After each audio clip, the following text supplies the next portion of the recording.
অভিযান চলাকালীন কোস্টগার্ডের উপস্থিতি টের পেয়ে মাদক পাচারকারীরা ঝাউবনের মধ্যে একটি পলিথিনে মোড়ানো প্যাকেট ফেলে পালিয়ে যায়। পরবর্তীতে উক্ত স্থানে তল্লাশি করে পলিথিনের ভিতর চায়ের প্যাকেটে অভিনব কায়দায় মোড়ানো অবস্থায় 5 কেজি ক্রিস্টাল মেথ তথা আইস জব্দ করা হয়। কক্সবাজারের টেকনাফে বাংলাদেশ কোস্টগার্ডের পৃথক 2 অভিযানে বিপুল পরিমাণ মাদক উদ্ধার করা হয়েছে।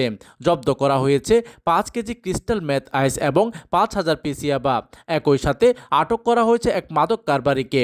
সোমবার রাতে গোপন সংবাদের ভিত্তিতে নাফ নদীর গোলারচর এলাকায় অভিযান চালায় কোস্টগার্ড টেকনাফ ও শাহপুরী আউটপোস্ট। কোস্টগার্ডের উপস্থিতি টের পেয়ে পাচারকারীরা পালিয়ে গেলে সেখান থেকে পরিত্যক্ত অবস্থায় চায়ের প্যাকেটে অভিনব কায়দায় লুকানো 5 কেজি ক্রিস্টাল মেথ উদ্ধার করা হয়।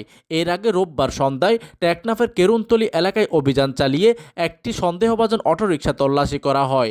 সেখান থেকে প্রায় 25 লাখ টাকার মূল্যের 5000 পিস ইয়াবা সহ এক মাদক কারবারিকে গ্রেপ্তার করে আইন শৃঙ্খলা বাহিনী। এদিকে আটককৃত আসামি ও উদ্ধারকৃত আলামতের বিরুদ্ধে আইনি ব্যবস্থা প্রক্রিয়াধীন রয়েছে।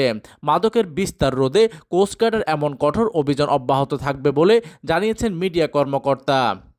কক্সবাজার প্রতিনিধির তথ্য ও পাঠানো চিত্রে ডেস্ক নিউজ, দিগন্তের বার্তা 24।